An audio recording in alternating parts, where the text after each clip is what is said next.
नमस्कार। आज हम लोग देखेंगे कि एग्रीकल्चर एजुकेशन के क्या सिग्निफिकेंस है, क्या चैलेंज है, उसके क्या सॉल्यूशन हो सकते हैं। और national agriculture higher education project ये भी लॉन्च हुआ, उसके बारे में भी देखेंगे।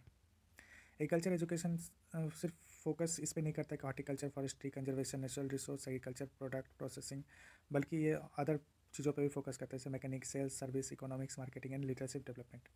Eight present 3 central agriculture universities हैं। कौन कौन है?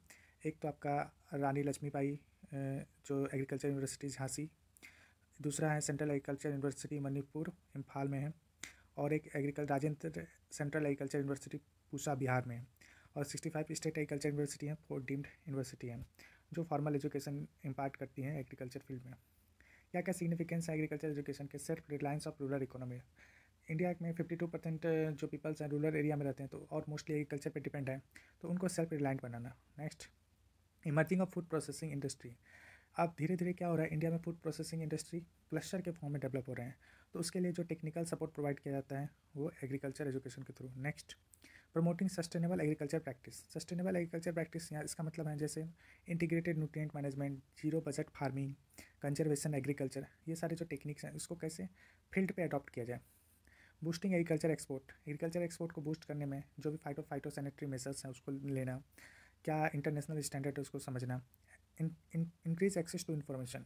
जो भी नेशनल और इंटरनेशनल लेवल पे जो भी इन्फॉर्मेशन है, जैसे मशरूम का ग्रो करना, तो मशरूम के जो स्पॉन्स हैं वो लिक्विड फॉर्म में भी हो रहे हैं चाइना में, तो इंडिया में उसको किस तरह से ला सकते हैं और अप्लाई कर सकते हैं। Expanding agriculture research. Agriculture research और एजुकेशन को कैसे बढ़ाया जा सकता है। इंक्रीज एम्प्लॉयमेंट, चूँकि कंटिन्यूसली आज़ादी के बाद जीडीपी का शेयर काफ़ी कम हुआ है। जैसे आज़ादी के समय 50% जीडीपी का शेयर था, अब वो घट के 14% आ गया है, 14 to 17% आ गया। तो ये जीडीपी में शेयर कम होते जा रहा है, जबकि पॉपुलेशन जो है उसमें उतना ही डिपेंडेंट है। यूटिलाइजेशन ऑफ अवेलेबल रिसोर्स, जो इतने भी अवेलेबल रिसोर्स है उसको हम कैसे इफेक्टिव यूटिलाइजेशन कर सकते हैं। अब इसमें चैलेंजेस क्या क्या है एग्रीकल्चर एजुकेशन में? तो difficulty in attracting talented rural and urban youth.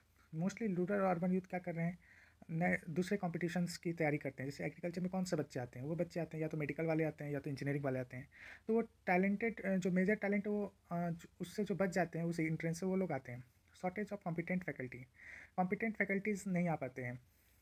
Issue in state institution, state institution के सबसे मेजर इश्यूज़ क्या है कि इसमें आईसीआर क्या है, फैसिलिटेटर का रोल है और स्टेट अपनी गाइडलाइन फॉलो करता है, तो दोनों में हमेशा कॉन्फ्लिक्ट देखने को मिलता है। इनएडिक्वेट फंडिंग सपोर्ट, चूँकि एग्रीकल्चर स्टेट सब्जेक्ट है तो state agriculture university state government के अंडर में आती है, तो ये क्या होती है कि धीरे धीरे फंडिंग सपोर्ट नहीं होने के कारण उसकी क्वालिटी में काफ़ी डिटोरिएट आना शुरू हो गया। तो आप लोग देखते होंगे बहुत सारे एग्रीकल्चर यूनिवर्सिटी को क्या किया, आईसीआर एफिलिएटेड नहीं किया है या फिर उसको हटा दिया, कुछ टाइम का समय दिया कि आप अपने आप को इस स्टैंडर्ड पे रखिए, फिर मैं आपको अगेन आईसीआर लिस्ट में डाल दूंगा। Lack of integration of agriculture education with job. Agriculture education, agriculture graduate, post graduate, PhD holder नौकरी करके भी जॉब की तलाश में या फिर बेरोजगार बैठे हैं, तो लिंक नहीं हो पा रहा है एजुकेशन का साथ और जॉब का। आप आए दिन देखते होंगे कि बच्चे धरना प्रदर्शन कर रहे हैं कि हमें जॉब चाहिए, या फिर हमें एक प्रॉपर एक मेंटेन वैल्यू चेन डेवलप कर दीजिए जिससे कि हम लोग इंश्योर हो सके कि इसके बाद हमें जॉब मिलनी ही चाहिए। आउटडेटेड करिकुलम, जो भी करिकुलम है उसको बहुत ज़्यादा अपडेट नहीं किया गया है, वही पुरानी करिकुलम को ही फॉलो किया जा रहा है। अब इसका क्या सॉल्यूशन होने चाहिए कि एग्रीकल्चर एजुकेशन बेटर हो सके? Extending non formal education in rural region, non formal education rural area में बढ़ा दिया जाए। अब हम लोग क्या करें, फॉर्मल एजुकेशन पे ज़्यादा जोर दे रहे हैं, ये इतना परसेंट होना चाहिए। नॉन फॉर्मल से क्या होगा कि इंटरेक्शन काफ़ी अच्छा हो जाता है। नेक्स्ट, अपडेटेड कोर्स करिकुलम, अभी के हिसाब से कोर्स करिकुलम डिज़ाइन होना चाहिए। जैसे आर्टिफिशियल इंटेलिजेंस है, ब्लॉकचेन टेक्नोलॉजी है, एग्रीकल्चर में किस तरह से आर्टिफिशियल इंटेलिजेंस का रोल हो सकता है, इस बात पे जोर देना चाहिए। Training in academic staff and teacher, academic staff और टीचर की प्रॉपर ट्रेनिंग होनी चाहिए। जैसा कि आप देखते होंगे कि किसी भी बड़े जॉब में आप जाते हैं, ग्रुप ए सर्विस में सॉरी, तो आपको एक प्रॉपर ट्रेनिंग दिया जाता है कि आपको कैसे वर्क करना है। बट आप कभी हायर एजुकेशन में जाते हो, उनके टीचर्स को और उनके स्टाफ को कोई ट्रेनिंग नहीं होती, डायरेक्ट ज्वाइनिंग होती है। तो वो लोग जिस बैकग्राउंड से आते हैं और जिस तरह से सोचते हैं वो उसी चीज़ को इंप्लीमेंट कराने की कोशिश करते हैं, तो इसलिए हमेशा टसल देखने को मिलता है।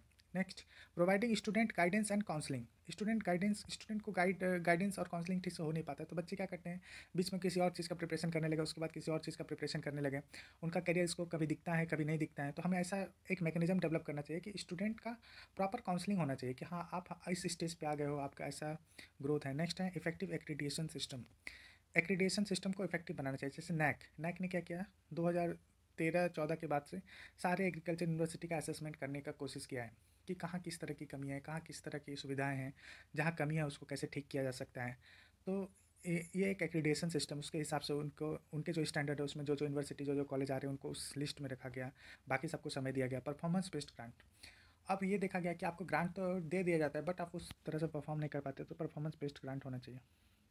नेक्स्ट है, इससे रिलेटेड क्या क्या गवर्नमेंट इनिशिएटिव लिया गया कि एग्रीकल्चर एजुकेशन ज़्यादा बेटर हो।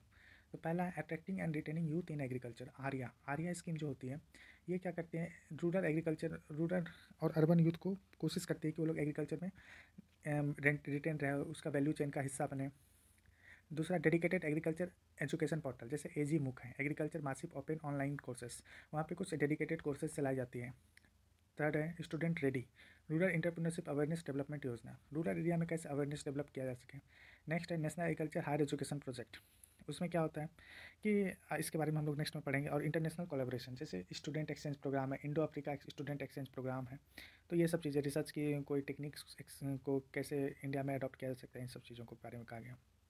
Next, national agriculture higher education project क्या है, ये वर्ल्ड बैंक और इंडियन गवर्नमेंट का 50-50 शेयरिंग प्रोजेक्ट है। इसमें क्या क्या कंपोनेंट है, इंस्टीट्यूशनल डेवलपमेंट प्लान, इसमें क्या करते हैं, provide institutional development grant to selected participating AU agriculture university which seek to improve learning outcome and future employment for agriculture university student and faculty teaching performance and research effectiveness.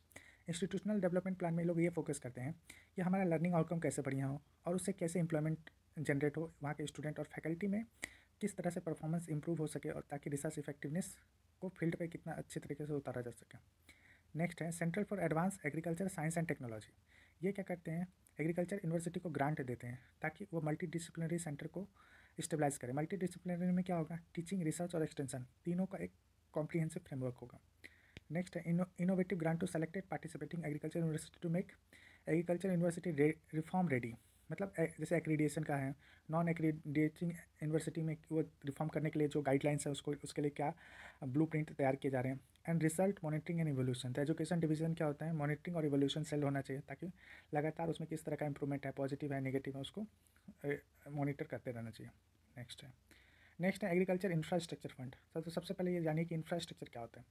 Infrastructure infrastructure उसे कहते हैं जैसे जिस चीज़ से हमें जैसे ज़्यादा से ज़्यादा एक्सेस मिल सके हाउस होल्ड को या फिर किसी इंस्टीट्यूशन को, तो एक्सेस कितना जल्दी हो सके। तो एक्सेस कैसे हो सकता है, या तो बिल्डिंग बन जाए, या तो रोड बन जाए, या तो पावर, ये सारी चीज़ें से हमारा एक्सेस इजीली हो जाता है।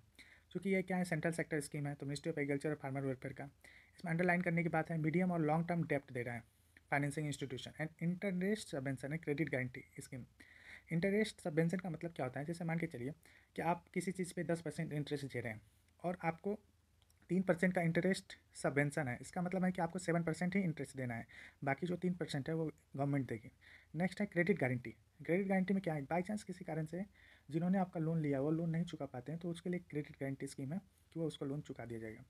Beneficiary include farmers, primary agriculture credit society, farmer producer organization, agri entrepreneur, startup, central state legacy, local body partnership project. इसमें कौन कौन से एलिजिबल प्रोजेक्ट हैं, तो पोस्ट हार्वेस्ट मैनेजमेंट प्रोजेक्ट और बिल्डिंग कम्युनिटी फार्मिंग एसेट।